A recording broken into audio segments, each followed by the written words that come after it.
talk about how to tech a Formula Junior kart. So this video is intended to train tech inspectors on how to inspect a kart similar to this. Not all items that you would want in tech are going to be covered today. We're just hitting the highlights of the safety items. The procedure we're going to go through for the junior kart can also be applied to an adult kart, as they have the same functional parts. The tech inspector should consult the applicable portion of the solar rules for complete details. Junior karts are also a supplemental class, and the requirements may have changed from the release of this video or throughout the year, so be sure to keep up on those fast tracks. Also, again, this video does not include examples of all models of karts. Think of this as one prototypical example, but the parts you see here, you can make the logical leap to what it will look like on a kart that may be coming through your tech line. So when we look at the steering wheel, we want to check everything that goes from the kid's hands all the way down to the tire on the ground. So that includes the bolts that hold the steering wheel to the hub, the bolt that holds the hub onto the steering shaft, the bolts and nuts that hold the tie rod onto the steering shaft, both on the inboard and the outboard side, the kingpin bolt that goes through the frame that holds the spindle to the kart, making sure that the nut normally on the bottom or potentially on the top is nylocked, and then all the way out to the spindle bolt that holds the entire wheel assembly onto the kart. All of that hardware needs to have a positive engagement. So that means a nylock, safety wired, cutter pin, circlip, snap ring, metal lock ring, keep nuts, Nord lock, or other means of positively attaching this, so none of these bolts can back out and come off. So that goes follow from the hands all the way down. Next item to look at is going to be the braking and the throttle system. So on a kart, the throttle is on the right, brake is on the left. We want to make sure that both these pedals move smoothly and there's no binding in them. There's a bolt that holds the brake and the throttle assembly onto the frame. We want to make sure while it's positively connected, it's not binding, to ensure that these move smoothly forward and rear. On the throttle, often there'll be a supplemental spring to help return the throttle. In general, we shouldn't rely on the throttle spring that's back in the carburetor to ensure the throttle closes. So again, with the brakes, we're following from the child's foot all the way back to the braking caliper. So we want to look at that this bolt here has correct nuts on it to hold it in place, that it moves smoothly, that we have clamps on the pin that goes through here, the pins in the back. Ensure that the master cylinder is correctly attached to the frame.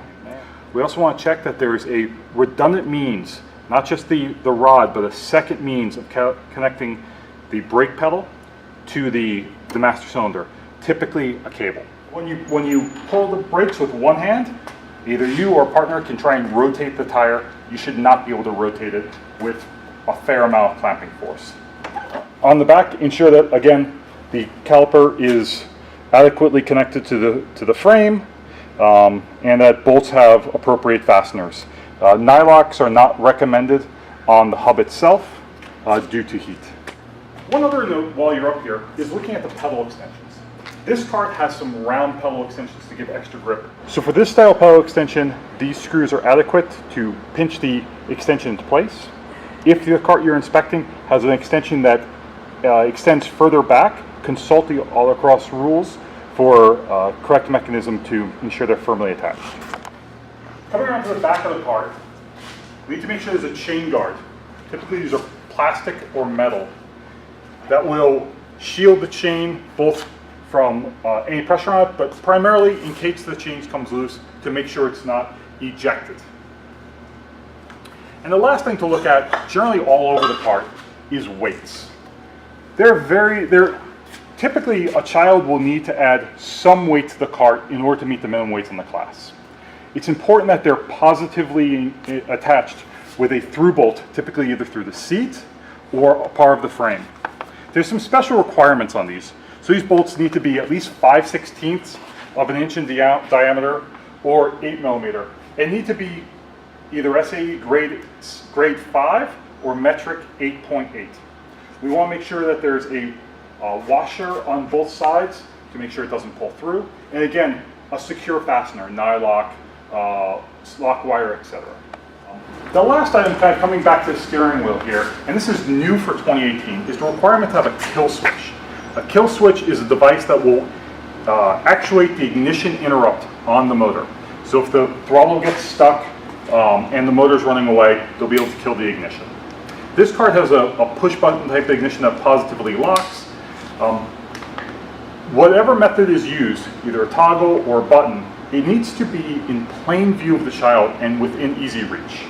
Today that means either on the steering wheel, such as this, on the uprights that come off the gas tank here, which is easier to reach in some karts, as there may be a plate, or up on the fairing here. World Formula motors come with a kill switch on top of the motor itself.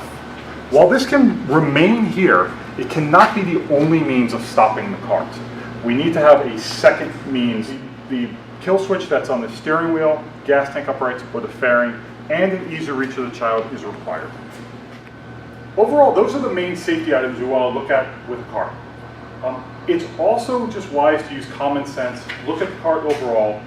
Not always, tech inspectors are very good at seeing things that the operator may not see every day. So anything that looks out of the ordinary is worth pointing out to the parent to put operation on. Making sure things are tight in steering, making sure that your wheels are tight and get hands on.